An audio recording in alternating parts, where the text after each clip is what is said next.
Okay, so the next thing we're going to do is the intraoral exam.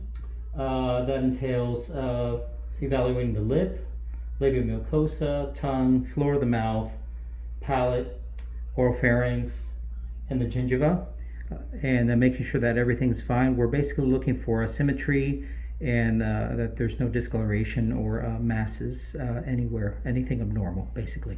Okay, let's begin.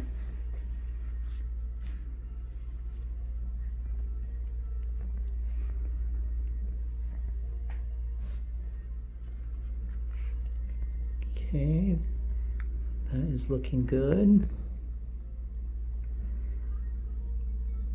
Also looking at the gingiva too, that the texture is fine and no abnormal redness anywhere.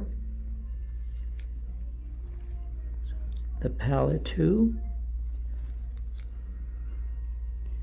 What's common sometimes is with cheek biters, you'll find a white line going across the cheek, like a little ridge, a horizontal one. That's called linea alba.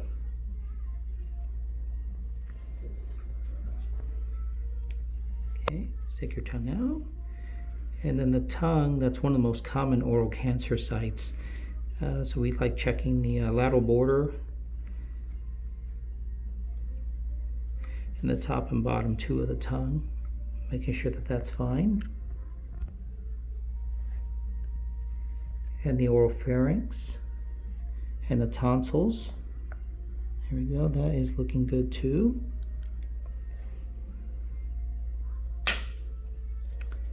And the floor of the mouth, detecting any blockage or masses here.